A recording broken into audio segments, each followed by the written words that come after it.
Yeah, okay, no problem. But yeah, so that's the only thing that's really important and everything. I wanted you to we're partnering with the American Cancer Society Association, so we're doing this big shoot on Saturday called Real Black Men Wear Pink. Hold on, boom, we're here. We're here, okay.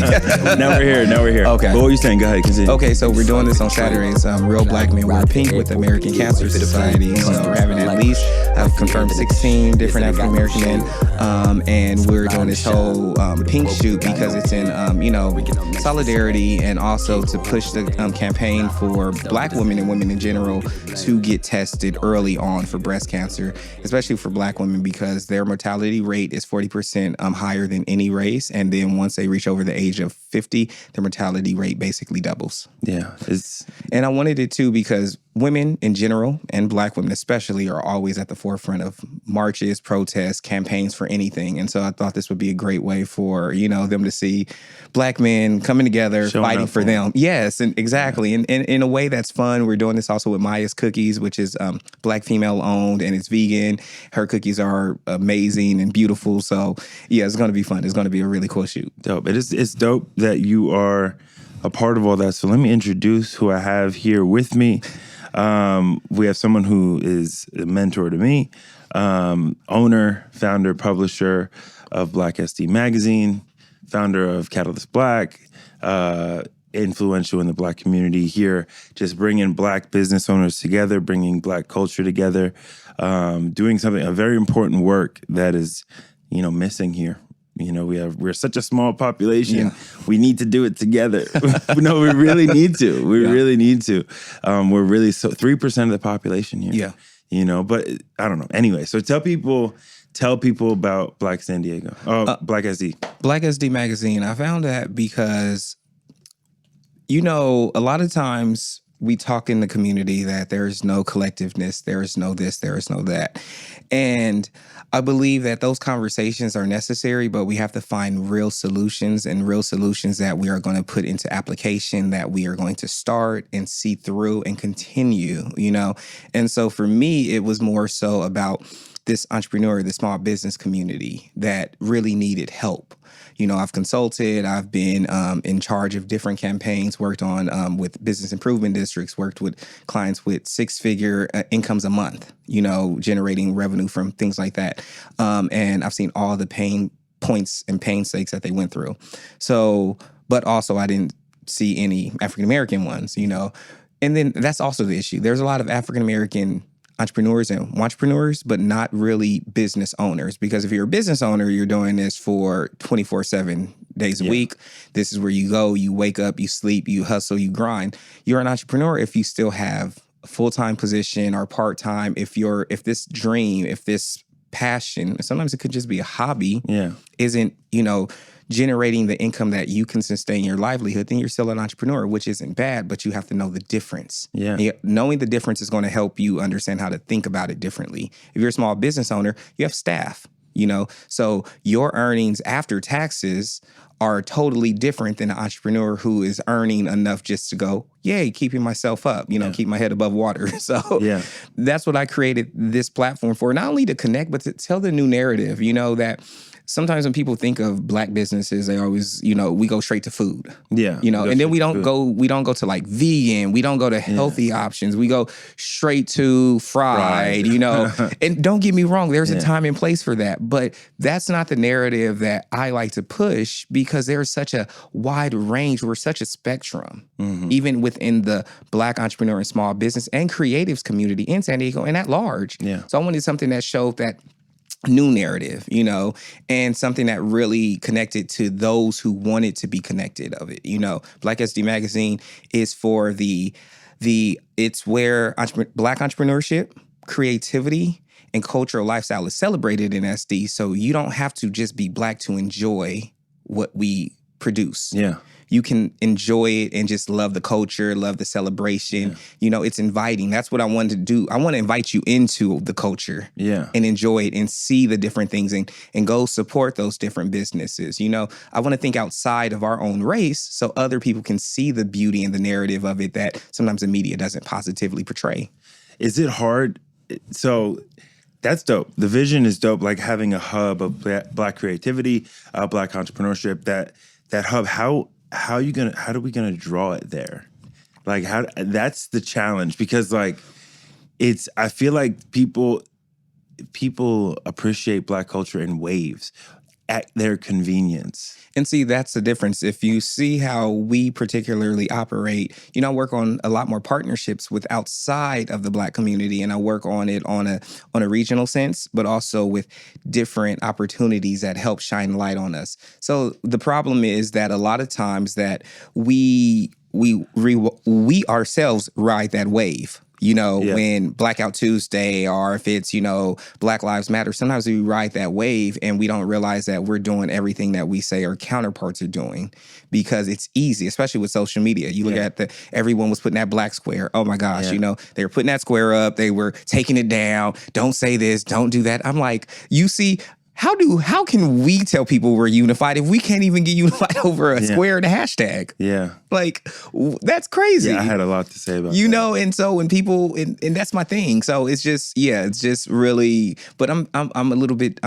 different. Working with me, I'm very conservative. I'm very strategic, and I'm very making sure that there is a reason behind everything and not doing it just because you're Black, because that doesn't help me. That doesn't help you. No. Just because you're a business owner, some people who do want to reach out to the page, I'm like, we're an actual company, a publication. We're not just a promotions page. We do like to tell your story, but if you don't have a complete product or a service or a business, I will. But the thing is, we go the extra mile. Come into our office. Yeah, I want to talk to you. Let's see what's going on.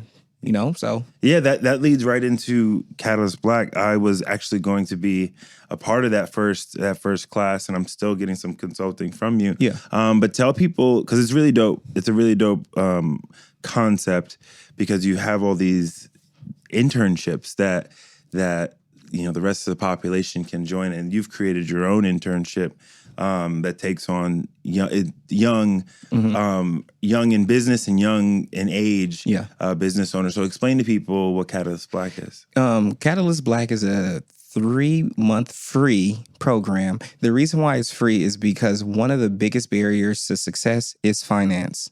Resources, networking, all those things come in our reason why we don't have that success rate, why we don't have that scalability rate, why we don't have that investability rate. So I wanted to create something where you didn't have to worry about that. Only thing you have to worry about is submitting your application and making sure you tell us why you need to be a part of it. Because that's one of the biggest things that people don't understand. It's the pitch. When we started, the first thing is, what's your why? Yeah. And who are you? Because your what is generic. Yeah. A podcast is generic. A magazine is generic. But who we are and why we're doing it is a unique factor that takes us farther.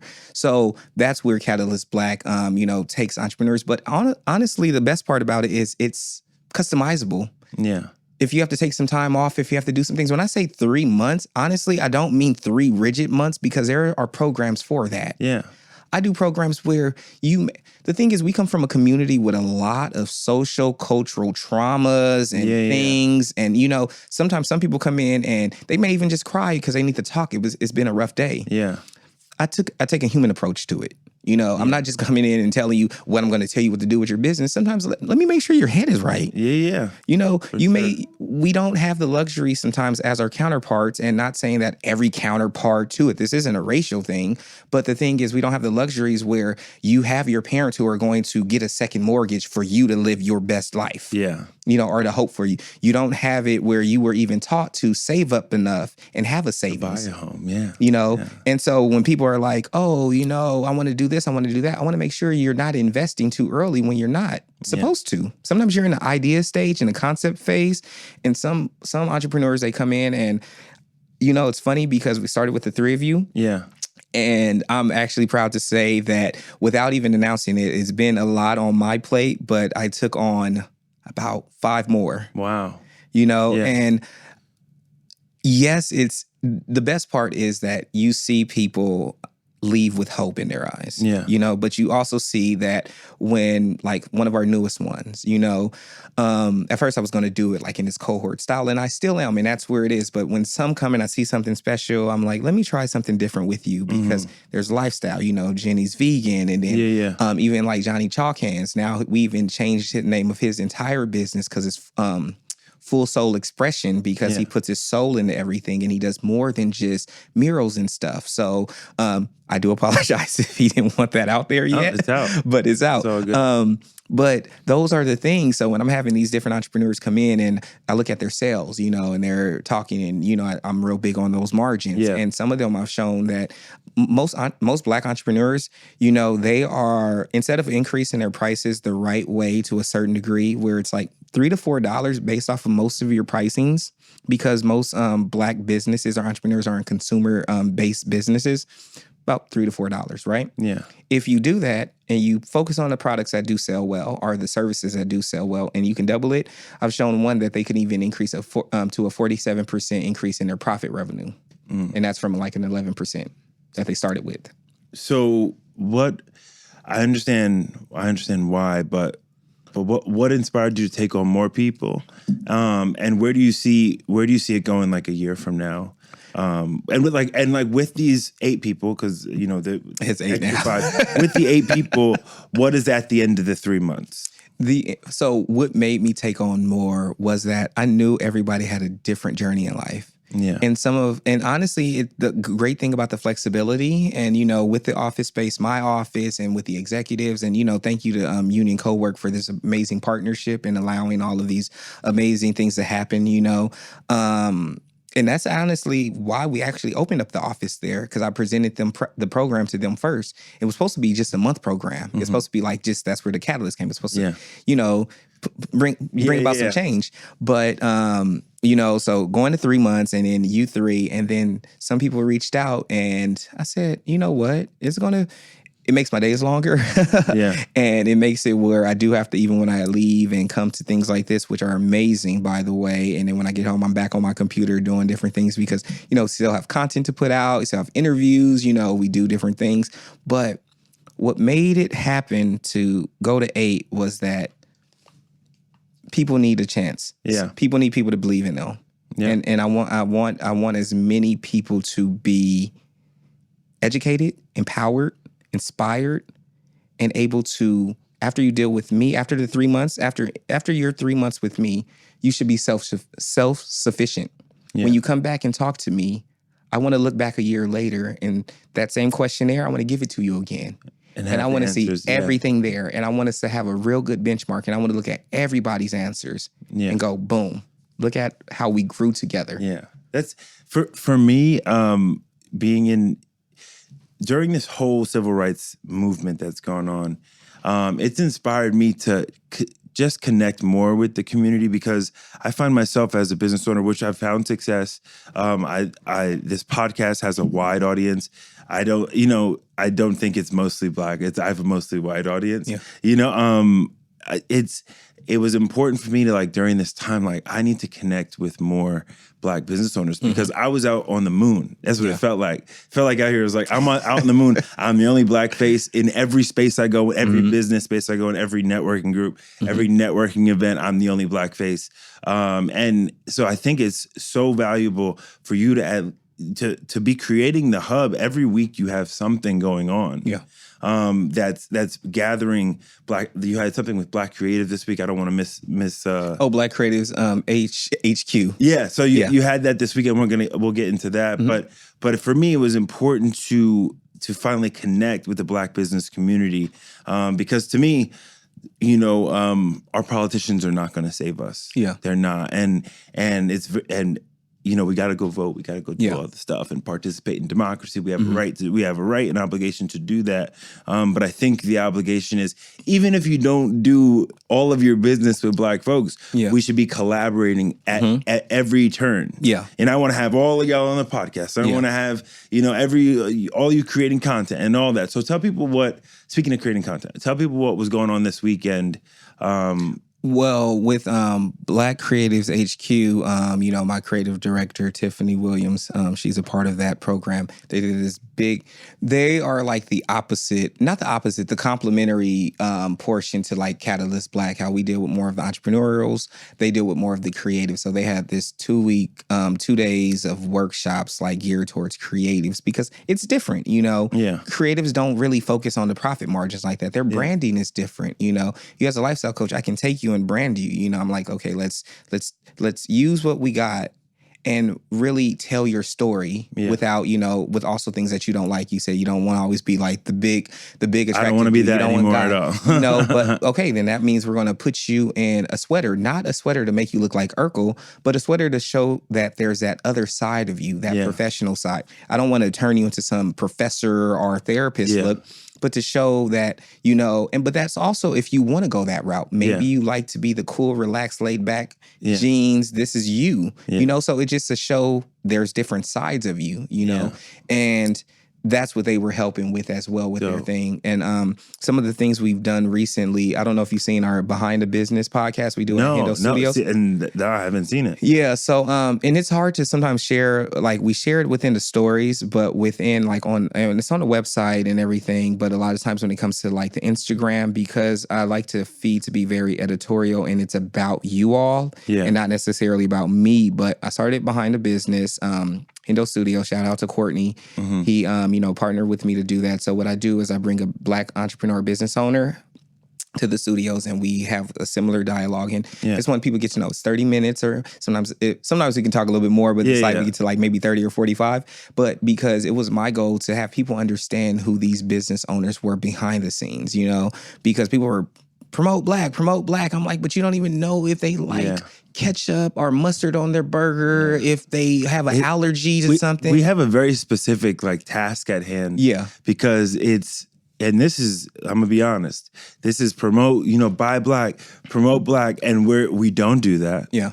We don't do that. And we compete in such a negative way. Yeah. And it's an interesting thing. We eat our own. Yeah. We always have eaten our own. And it's so funny because I was at this event one time and I said, we have to galvanize so we don't cannibalize our resources and things. And that's why for me, it's more, and I'm big on storytelling. That's why it's not just about promoting and, that you can only promote so much. If the population here, San Diego County, San Diego, the city, let's say it's 5.5% black. The county total is 5.5. Okay. That's about maybe 198,000 African Americans, but that's spread out through San Diego County altogether. And when you think of that, you have entrepreneurs, you have businesses like Sunny's and Ocean Beach and stuff, So we can't say it's so spread out, which is good because everyone lives in different communities. But it's the stories I want you to understand. When you hear, we also started I'm doing another podcast called Mompreneur. Mm-hmm. Do that with Mariah Darche. She's one of our entrepreneurs in the program too. And we were sitting in the office one day, and I like to talk to you all. I like to figure what's for me, your why and your who you are really helps me discover more ways that we can talk about you that in a good way for your branding, for your business, to help your audience connect. And she's a micro influencer and really, really amazing woman. And she was like, something's up. And I said, what is it? And she was just talking about her day and everything. I was like, man, maybe other mompreneurs are like that, are going through what you're doing. So we did a podcast called Mompreneur. And it's the first episode was Rebuilding the Confidence. And people loved it. It was so funny because women of all races, even marital statuses, and even if they didn't have kids, said, wow, I can really relate to this, And our next one that we're shooting is Thursday, and that's called Women Bosses in Relationship, because I like to tell more of the stories. I want people to connect with like how we can help engage each other. I was just talking to another friend of mine who was a past client who's coming through the program. So maybe I'm at 9 now. There you go. He's fitness like you. Mm-hmm. And he hates that the narrative for and he's African-American, he's married, 2 kids, same size basically. He was like, man, it's sad because we don't get to lay, like, you know, we don't get to take our mask off. Yeah. You know, as Black men, because everyone wants us to see us have it together, Yeah. you know, be, you know, very assertive. He's like, man, what about the times when we cried or depression or, you know, or thought about committing suicide? That's what this podcast, I think, provides something different. And I think I don't hit with the Black community because of that. Because I tell a very unique Black story. Yeah. That we don't say. Yeah. And remember when we had that meeting when we met the first time at the collective, and I told you when everybody, and I was like, look, my bus leaves with or without you. Yeah. You know, I have a vision. I want to impact at least one person. Yeah. I'm not looking to impact the masses. Yeah. That's easy. It's easy to do that. It's easy to clickbait. I stick in my lane. I stick to my truth. And that's why it's okay. If it doesn't, there are other ones. Yeah. Myself, I'm here. I support. That's cool. That's all it needs. I say whoever is there for it is there for it. If my narrative offends you or you don't get it, I don't give a fuck about it. I don't care. I went off today, to be honest with you. Yeah. Because I'm like 89% free. You know what I mean? Like, I'm mostly free, and a lot of people don't get to be 89% free. They live in a corporate world or a professional world where they're 50%. They're 50% free at home, and then or 30% free at home, 70% at work. Yeah. You know, like works. And I'm lucky enough to be 89% free, but today I was 99% free. Yeah. And I think that we need to not give a fuck about saving face. Yeah. See, the thing is, people. And you know me, I do not care what anybody thinks. One entrepreneur was like, I learned that from you. I said, be your authentic self. Though we have a very corporate conservative brand, because that's how that's how I always envisioned it, because I believe that there are lenses. I want to make sure that I can get the right people in front of you. Sense, yeah. So for me, yes, that brand right there, because the magazine is a reflection of myself and my, and my team, and then also the businesses I promote. So I personally can't, but my freedom is always there because that's the route I chose. I chose that. No, I didn't come in with someone saying this is our company culture. I came in and said, this is the culture I'm establishing, because those who are attracted to it will gravitate towards it. For sure. And honestly, going from that type of corporate environment, doesn't matter. You have those the titles, directors, and you have the good salaries and all the benefits and everything. Yeah. But the hustle and growth of this is so worth it, because one, you feel as free. You feel like the weight of the world is lifted off of you. But being able to help my community in an impactful way, but not just my community, those that I know have the same outlook in life to a certain degree, that want the same change. Definitely. So where do you want to see this in 5 years? Because when did this start? Very, very recently. Recently, yeah. So when did the magazine start? Yeah. So where do you want to see it in 5 years? Do you want a physical publication? Or it's so online? funny. So I when I first created it, I started in February actually. I created like 7 mock pages, and then it grew to 7 to 17. Now it's at like 80. And I was shopping around to other magazine companies to talk to them, because I had relationships with them. They even talked to their CEOs and their director, and they're like, man, this is great. I was like, yeah, because you don't know how to talk to Black people. You don't know how to talk to them the way that they need to be talked to. You don't find them where they're at. You treat them as commodities. I said, trust me, you do. You get the Black girl when you need ethnic hair for a reason, or maybe you have a free space. When it's convenient. Yeah, when it's convenient. With our magazine, there are certain things that you will never see promote, like, liquor, things that are over sexualized, and I tell everybody this because we do have a very conservative and corporate branding, because it's important, because that's the narrative. I don't want people to think that, don't get me wrong, there are dispensary businesses, there are liquor businesses and everything. If it's Black owned, like there's a Black owned distillery, cool, make scotch and whiskeys and things. Yeah, that's different. But like when it comes to anything that's not Black owned, that needs help, like getting awareness there. No, I'm not looking for your corporate dollars to do that. Any people say, oh, what about advertisement? Who can advertise in the magazine or different things? It has to be very lifestyle focused. It has to be like, you have to be in a hotel. It has to be a great event coming up. It has to be food or something. It can be clothing. It has to make sense. It's not where you're going to utilize our audience or the audience of others to tell that same story. So that's why I'm really big on that. And also, we want to change the narrative. We did a cool video shoot based off of Instagram's algorithm, I don't think something's come out, but Yeah. we did one. I'll send it to you. Her name is Angel. She's Afro-Latina. Amazing saxophonist. Yeah.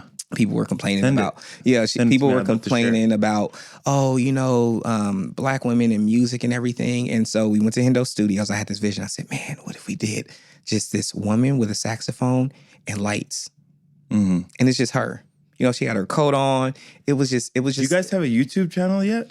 Yeah, the YouTube Yeah. is growing, and it's because of because of how the stage of promotions are right now and everything. We're waiting to do a bigger push for everything once all those things. Because I've had great interviews with Grammy Award winner singer Maya on Black Veganism. Yeah, I saw that. Yeah, I had one with Karen White from the '80s, TC Carson from Living Single and different things. Yeah. So it's been going great, but realizing that it takes a little bit of fine tuning how to get the audience to see all those things because people stick to Instagram a lot. So that's growing, but just making sure when we send you there, there's enough of that content where it's like a library and archive of things. Yeah. I feel that, man. And I would love to collaborate. Yeah. I would love to. I think for me with the vision of my podcast over the past, since quarantine, has been, I want every story represented.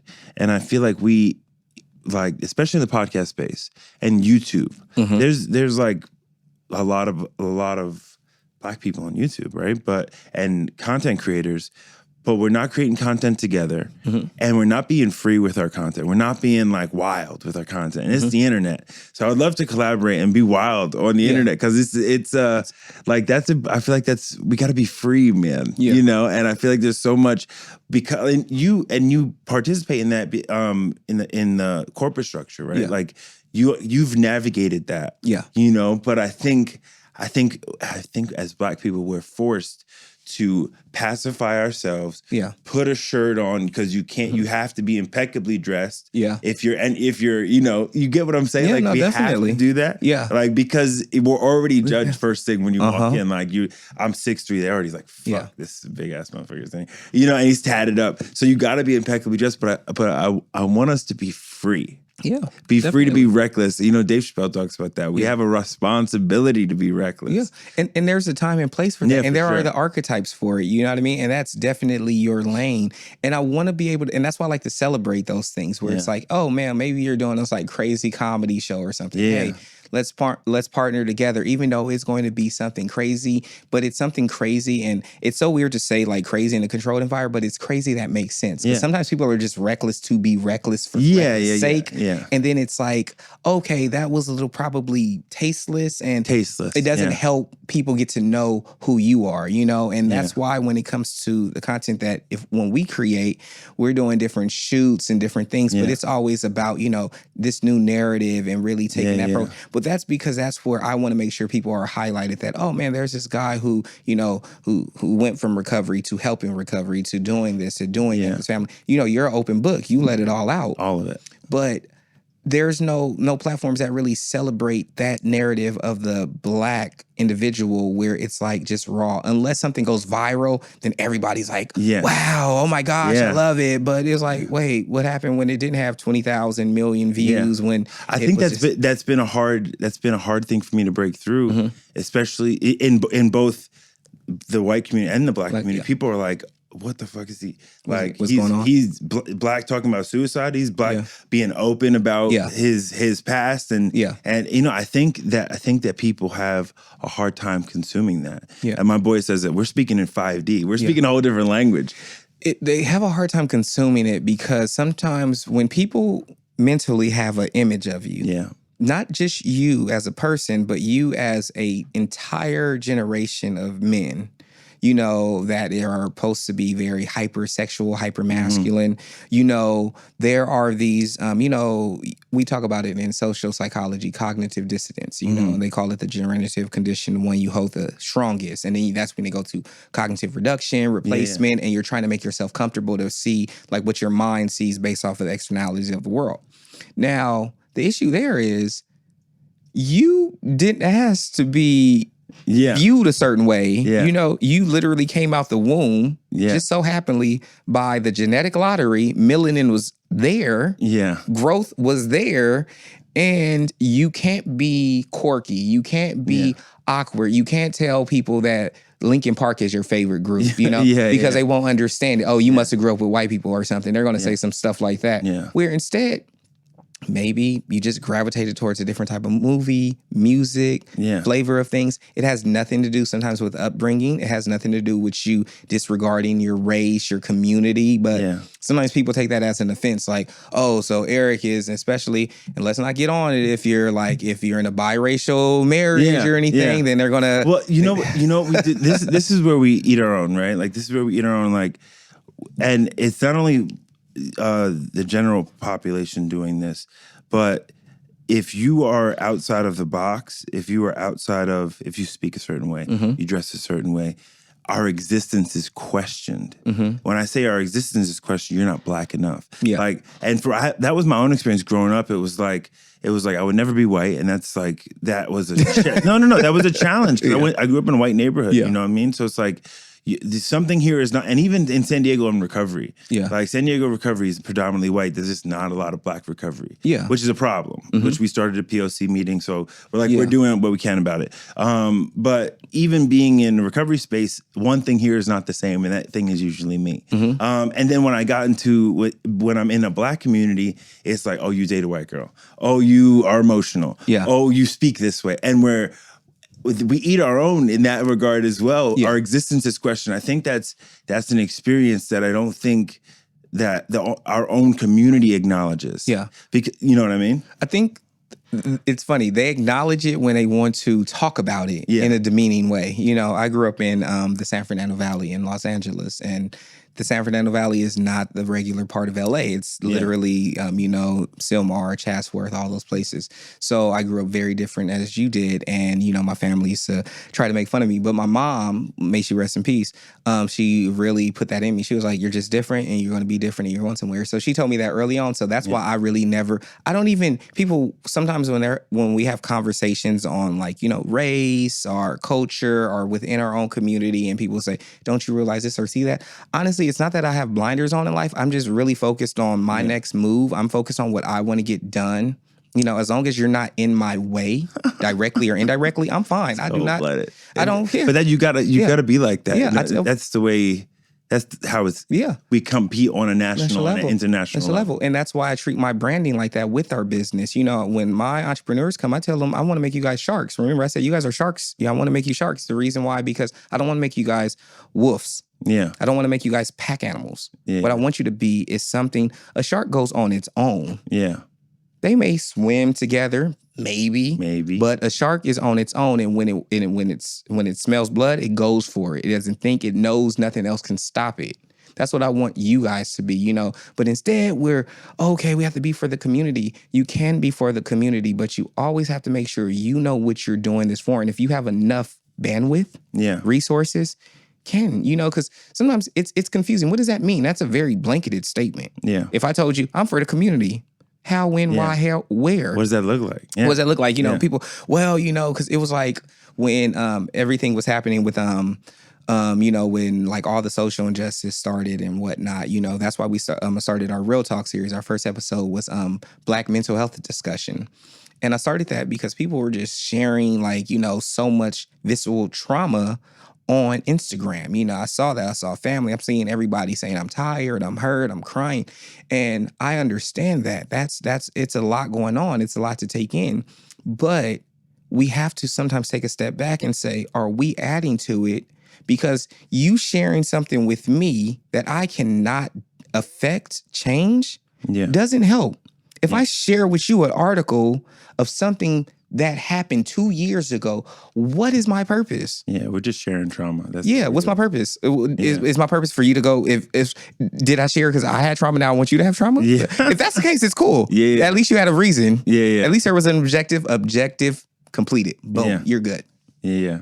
So yeah, man, we're in it's a very interesting space we're in, especially here in San Diego, being such a small part of the population. And San Diego attracts people who are hustlers. Yeah. Black and brown people who are hustlers. So I really appreciate what you're doing by cultivating that. And taking me on and being able to work with me, because I want to feel at home, and I want Black people to feel at home in whatever city they're at. And as business owners, I think we, like I said, I've been in so many networking groups where one thing is not the same, and it's usually me. Yeah. And I feel like we need to really fight against that. Yeah. And have a place. So we're gonna wrap it up. We're gonna get you out of here quick. I talk too much. No, I just play it. Hey, I told you I talked to myself for 45 minutes today. When I say you're a talker, I'm a chatty Cathy too. I had like a whole series of chatty Cathy episodes where I was like, this motherfucker talks. So I talk so much, but it's fine. But you're very concise and you hit all the points. So, you're good to go. I want you to plug everything, plug all of it, plug, the next round of Catalyst Black, plug your website, all of it. Yeah. Everybody who wants to check out more for Black SD Magazine, they can go to www.blacksdmagazine.com. You can sign up for a newsletter. Cool thing about the newsletter, all you will receive ever is new highlights of businesses, places to go, places to eat. So if you like that, sign up. If that's not your thing, don't, but that's what we like to do. It literally serves as like just a reminder each week, like, oh, these were some of our favorite top picks to go to and different things. You can go to with the @ Black SD Magazine, and that's where you can find us on Instagram. The same one for Facebook and Twitter. The next round for Catalyst Black program starts November, so you can the form is open to register. You just go to www.blacksdmagazine.com, navigate the website. There's an entrepreneur section. Catalyst Black is right it out. It's right there. Yeah. It's right there. Awesome. So we got Michael Cox in here. He's helping me out. So I'll be working with him. So we will see more of he and I together in the next couple months. So you can play us out. I appreciate you coming on, man. Thanks for all you do. Oh, bro. Vultures circling above. They're all in a piece, but they don't even know my name. Won't get even to swipe for the train. Cloudy, ride to the airport, gotta get right for the plane. Custom, smell like kush. Wifey hand in a tish. Yes, and I got no shame. Some line to shine. With a broke if you got no game. Waking up next to a scat. Can't go home to a dame. Nah, tell themselves they're the same. Really though, who can they blame?